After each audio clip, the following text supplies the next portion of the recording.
నేను వీడియోస్ కోసము పూజలు చెయ్యను. నా ప్రతి వీడియో ఒక మంచి మోటివేషన్‌గా ఉంటుంది. నిజం ఉంటుంది. వాస్తవం ఉంటుంది. నా ఛానల్‌ని సబ్స్క్రైబ్ చేసి సపోర్ట్ చేయండి.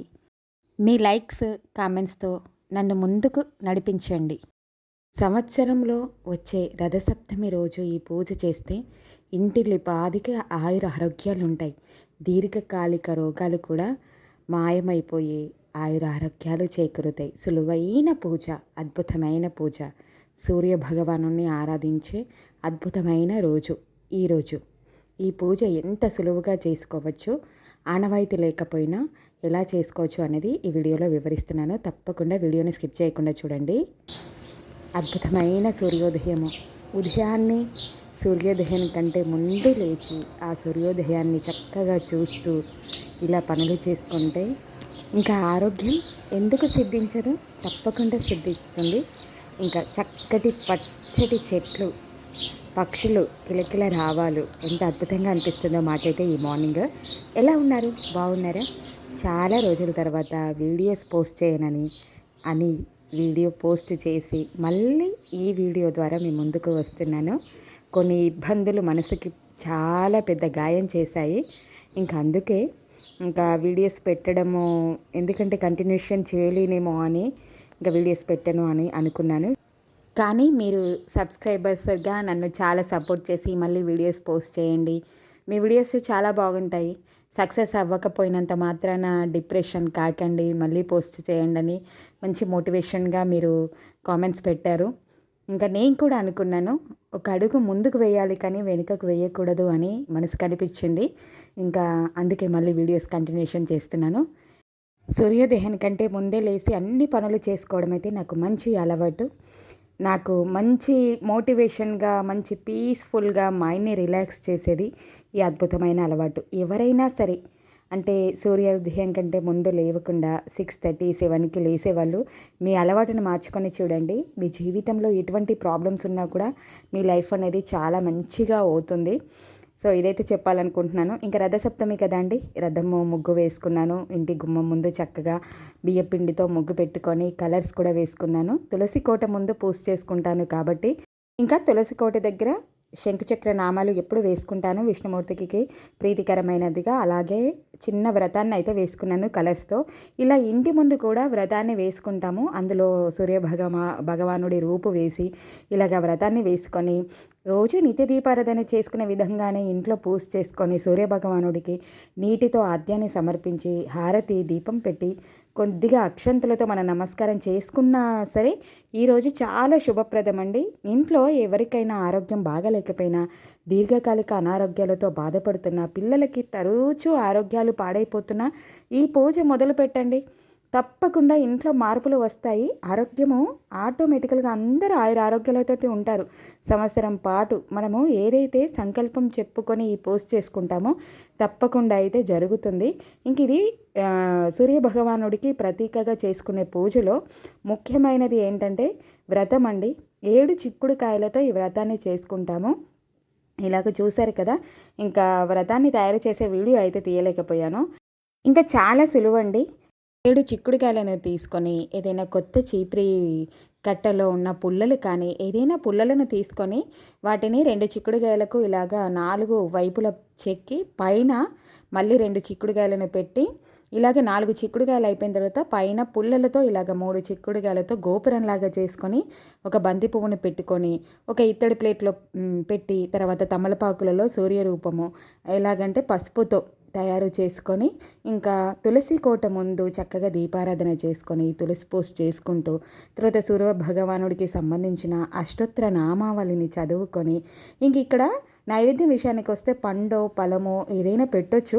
తర్వాత నువ్వుల ప్రసాదాన్ని అయితే పెడుతూ ఉంటామండి మేమైతే. ఎందుకంటే నువ్వులు తిలలు అనేటివి ఏంటంటే ఆరోగ్యానికి ప్రతీక.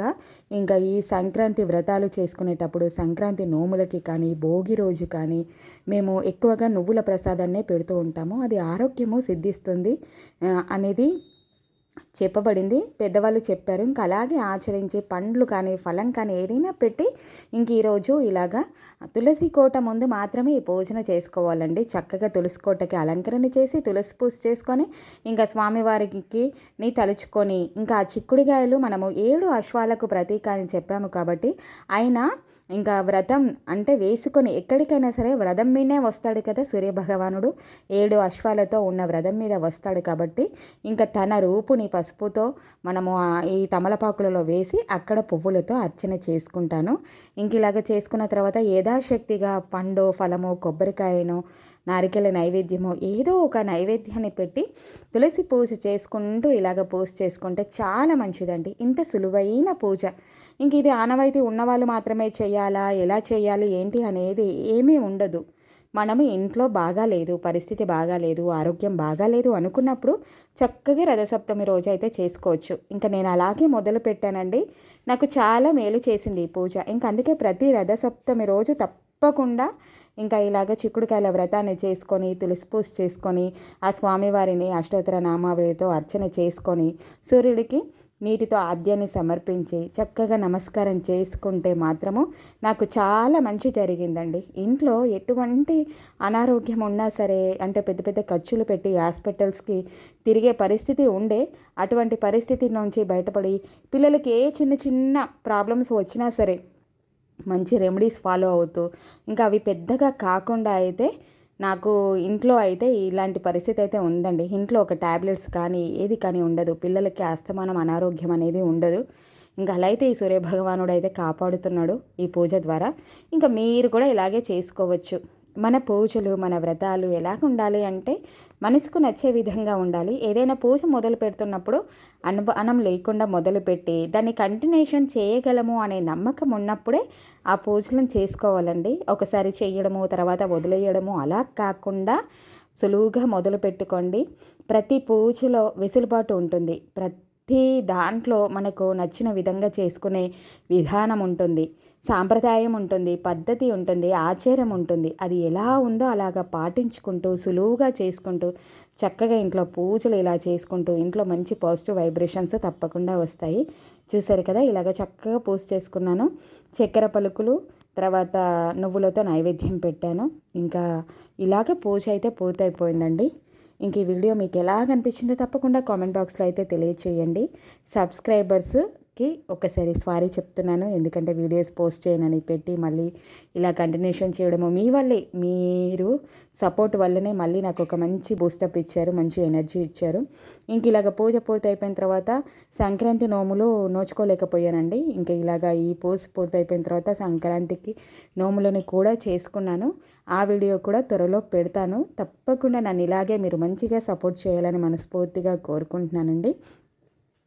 చక్కగా పూజలు ఇంట్లో చేసుకుంటూ మంచిగా పాజిటివ్ ఎనర్జీని గెయిన్ చేసుకుంటూ ఎటువంటి ప్రాబ్లమ్స్ ఉన్నా సరే ఏది ఉన్నా సరే తప్పకుండా మన ఇంట్లో భగవంతుడు ఉన్నాడు, మనని రక్షిస్తాడనే నమ్మకంతో దృఢమైన విశ్వాసంతో ఉన్న దాంట్లో తృప్తిగా ప్రతి ఒక్క దాన్ని పనులైతేనేంటి పూజలైతేనేంటి ఏదైతేనేంటి ప్రతి ఇల్లాలో చేసుకోవాలి. మళ్ళీ మరొక మంచి వీడియోతో మళ్ళీ కలుసుకుంటానండి. నేను మీ Arna Santosh. Thank you for watching.